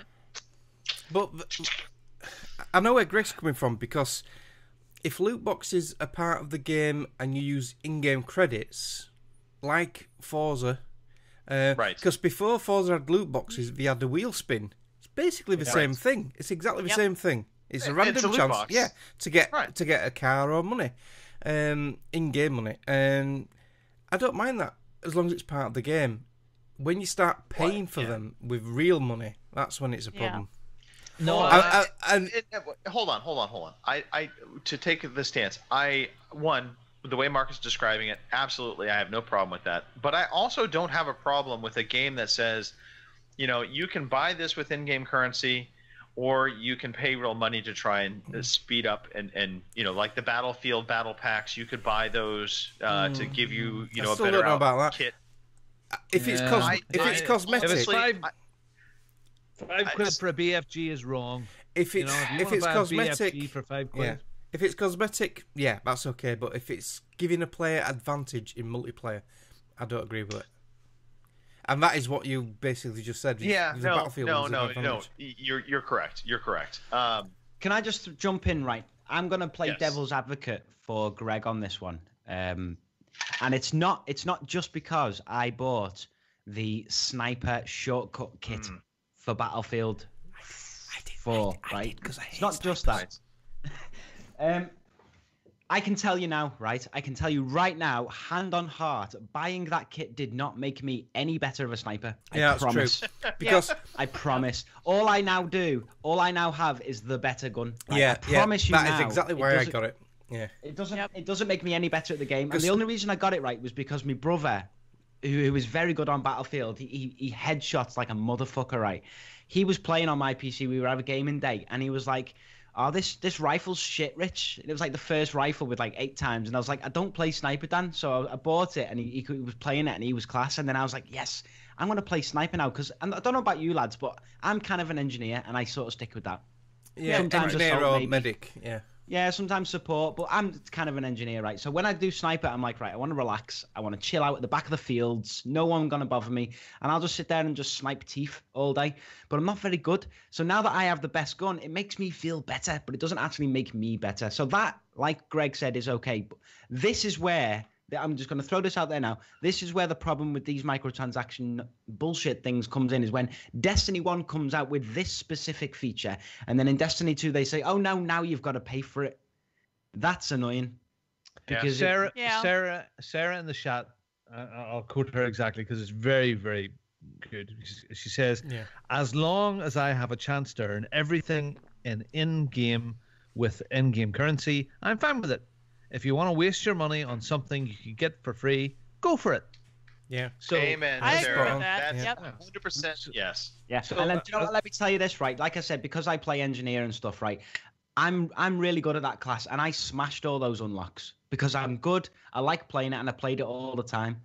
So sniper, if I'd put the hours in, I would have unlocked it all for free, saved myself £6, and I'd probably be decent. So I was lazy and I was stupid, but it, like Sarah said, it's I could have earned that for free and probably would have been a better sniper at the end of it, being able to use that gun.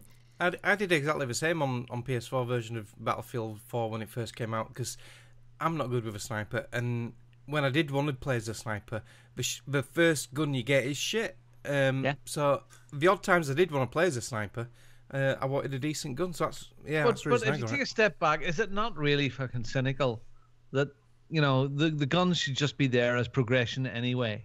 They've put it behind a paywall just to squeeze more money out of us. Yeah, Well, the yeah, gun we could is- make it easier the to gun get. is Yeah. progression. It just gives you a shortcut if you don't want to spend like 15 hours getting good at the sniper to get the good gun, and you just want to be lazy and go, do you know what? I'm going to run around and go 20-0, 20-1, and that's 20 deaths, 1 kill. If I want to do that with the best gun, then that makes you feel better. And if you're stupid enough to throw £6 away, like me and Mark are, there you go. All right, now Kim, real quickly, I want you to chime in on this. You've been very quiet. I want to hear your thoughts on this. We've been all kind of being vocal, so. All right. Well, I'm like Sarah. I would rather play the game and enter it that way than have. But I have in my past when they like Mark and Rich, when them little shortcuts have come up on the sales and they're like dirt cheap, like $2. Well, yeah, sure. I'm gonna throw a couple bucks at it, and did it help me? Not at all.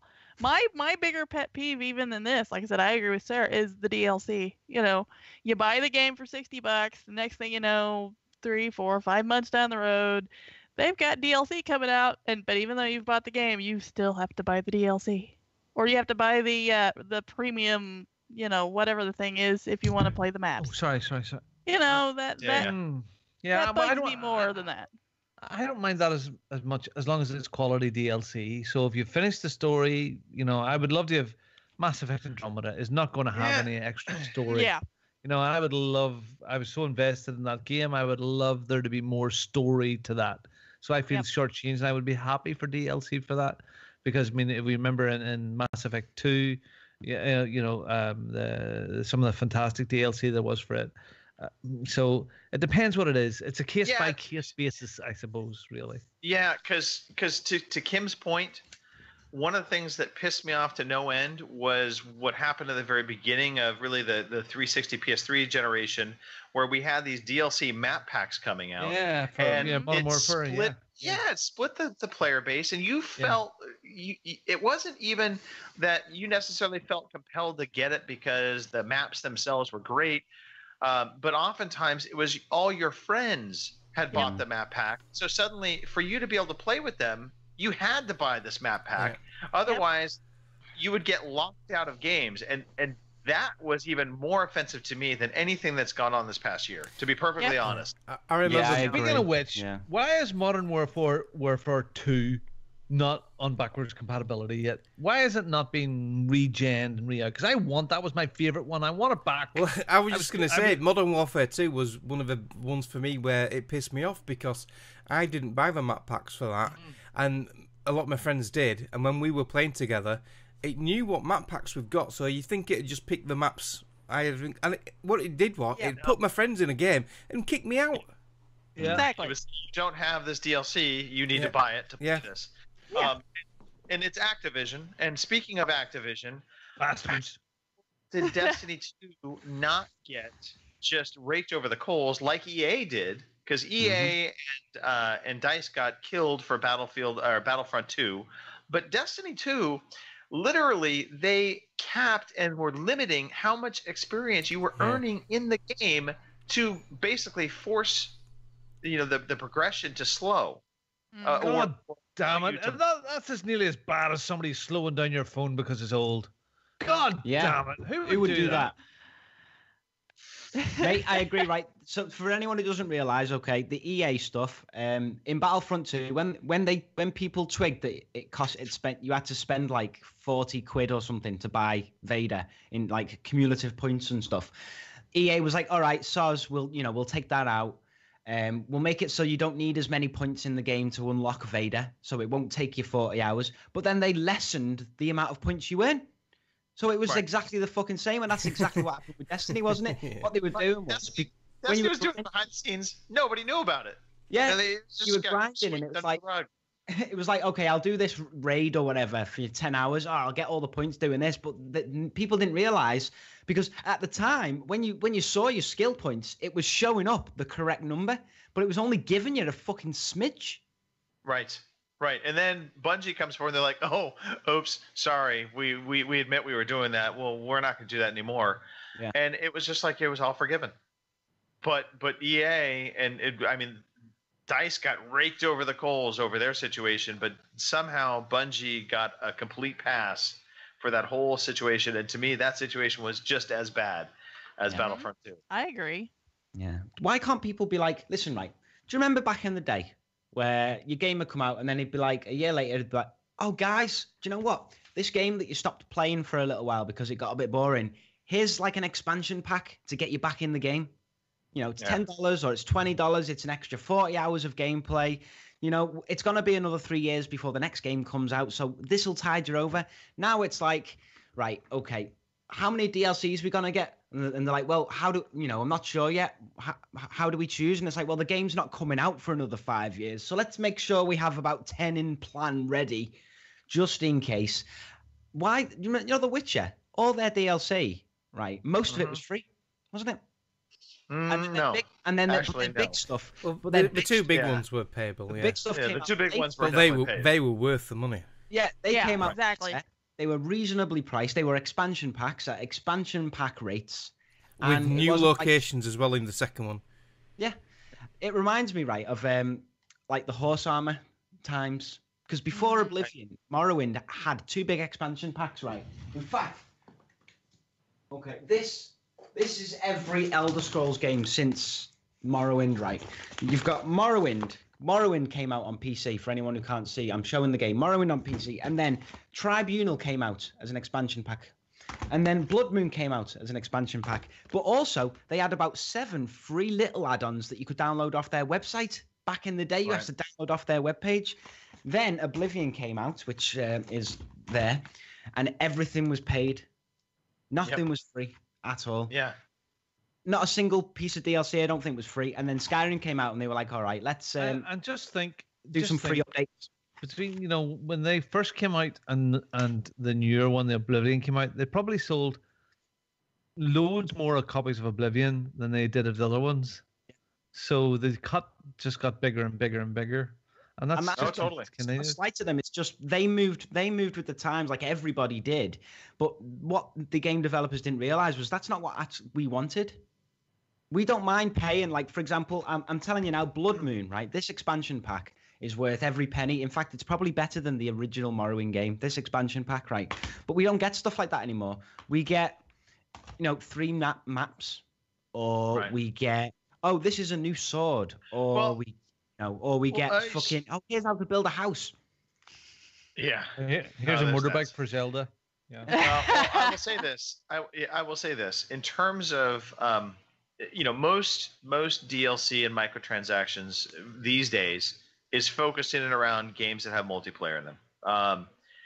And to that extent, the model I want to see developers and publishers take is the model that Titanfall 2 used, the model that Halo 5 used. To be perfectly honest, I was fine with that. And that is cosmetic things or microtransactions that can be paid for that are either cosmetic or are upgrades for non-competitive game modes, and then give the maps for free.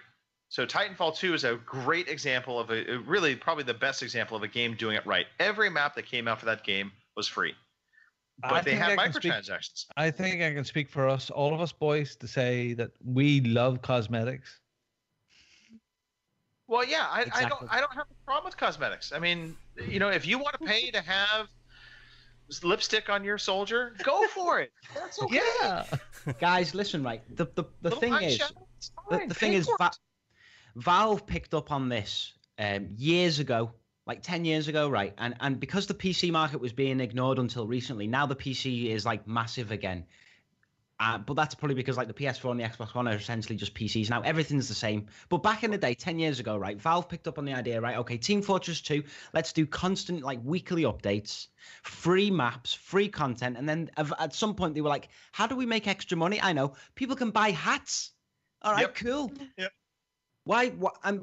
Game developers on consoles didn't pick up on that until recently. They're starting to now, and Dota's the same and stuff. It's like give all the content for free because you literally make millions of dollars over fucking hats. Millions. Right. And nobody complains about that. Everybody's cool with that. Complaints. So yeah, if you wanna do a pink Darth Vader and charge a $5 for it, fucking go for it. But then if you bring out a new map, you wouldn't have made as much money on it anyway because everyone's gonna buy that pink Darth Vader. Yeah. Well, or yellow Almost Darth everybody. Vader or whatever. But yeah, Valve picked up on it, and then other people started getting into it in the PC market. It's finally creeping over to console, and hopefully this is where we're gonna go, where they don't split the player Darth base. Vader for the win. Pink Darth Vader. Yeah. All right, fantastic discussion. Again, if you're listening to this and you've got thoughts, you could be part of the chat. You could be part of our weekly podcast, if you will, by just hanging out and doing bad Darth Vader impressions. Or send us a speak pipe. Or send us a speak pipe, yeah. Just indeed. Come check out our site, ocpod.com, or go to our Twitch page when we're live. Again, 3 p.m. on the West Coast, 11 p.m. in the UK. If you're somewhere else, figure it out. We don't have trivia this week. It is Christmas time, so we've given Jason another break. So that means we should What go is to it this releases. week? What is it this week? Last week it was a hair transplant, and what is it this week? Well, this week he was getting his backside waxed, and it went a little rough. It went a little rough, and he can't properly sit down now. So I heard he was like a Santa Claus at the local mall, and it all went very wrong. Uh-oh. Yeah. Bad Santa. All right. Anyway. Bad Santa. Anyway. New releases. Guess what? I've got There a sound are none. effect for the new releases. Please, let's hear it. That's about sums it up. Yeah, nothing major coming out this week. But we did hear about the Xbox Games for Gold. So, Kim, why don't you do us the honors of talking about that real quick? Alrighty. Your games with gold for January 2018 are Xbox One, The Incredible Adventures of Van Helsing 3, available January 1st to the 31st on Xbox One, of course. And that's the one I'm looking forward to. I didn't even know there was a Van Helsing 3, so, I was also excited. No, there was a 2. Well, I knew that, but anyway, it's in my pile of shame.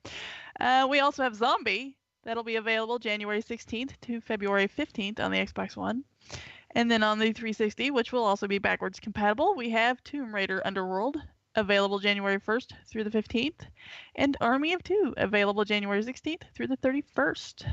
So, hey, which I don't think is a bad list. I mean, maybe it's just me, but I don't think it's a bad list. I really enjoyed that Tomb Raider game. I've completed that Tomb Raider Underworld, and I quite enjoyed it.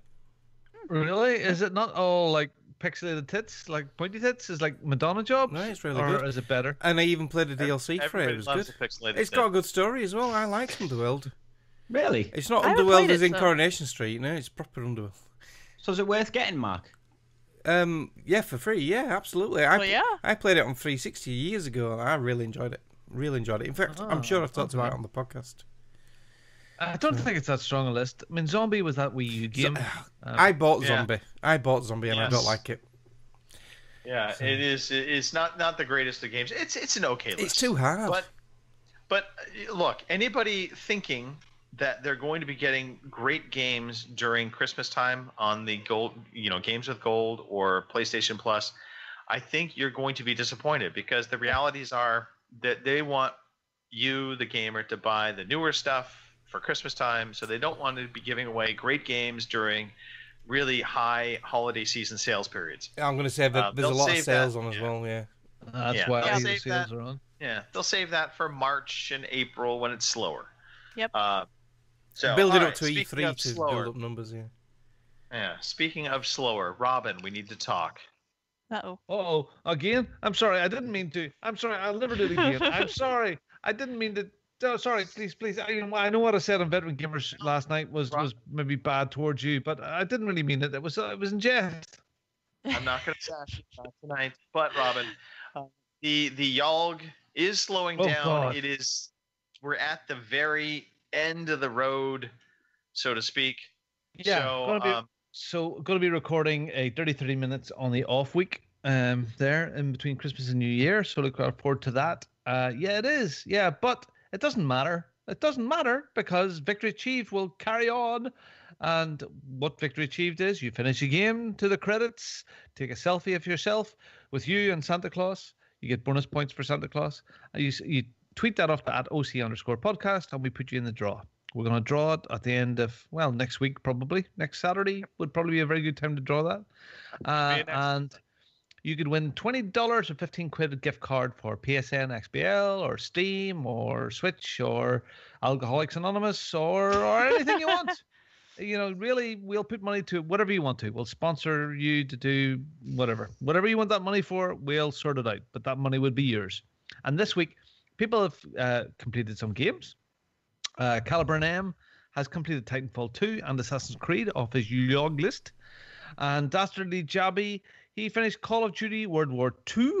I think he prefers Battlefield as far as the story goes. I don't think he was overly impressed with the story. And Cybool27 finished Shantae Half Genie Hero. He said it wasn't difficult, but he's really crap at games. Took him a long time. Okay, fair enough. Yeah. And that's about it. It is winding up. People are busy. You know, there's gaming going on, and PUBG is taking over as well. So, yeah, and the completions will come up. There's been some fantastic weeks. I mean, there was weeks there with 25 completions in a week. It's just brilliant. And then Victory Achieved will always continue. I think that's our little you know trademark. why? You know why So, Victory Achieved will always continue. It's the People- soundbite at the end. It is. They people want to hear this. You all have a victory's achieved. Victory's achieved. You have one. A victory's achieved. Yeah. Little known fact: I pulled my groin muscle doing that. Ouch. All right. We are going to wrap this show up now. It is time to pull the curtains down, turn off the lights, and wrap things up. So, sexy time. yeah, if you're listening to this podcast, come visit our Twitch page, twitch.tv/OC Podcast. Check us out on Mixer, mixer.com/OC Podcast, or even on YouTube. We are there, youtube.com/Overseas Connection Podcast. That's a little longer one, but just look us up, Overseas Connection Podcast. We're pretty much everywhere you would be watching. And if you're listening, we are on iTunes and Stitcher. We would love a review because reviews help us be found. So wherever you're watching us or listening to us, if you can give us a review, give us a review. Hopefully 5 stars. If not, don't then. But yeah. All right. While Robin hurts himself, I think we need to hear from a very lovely woman that we miss dearly. She'll be back soon, but go ahead and play that funky music now, Mark. You like us, we like you. See where I'm going with this? Follow us on Twitter @OC_podcast. Check us out on Facebook, fb.ocpod.com, or email us, podcast@ocpod.com. We'd love to hear from you.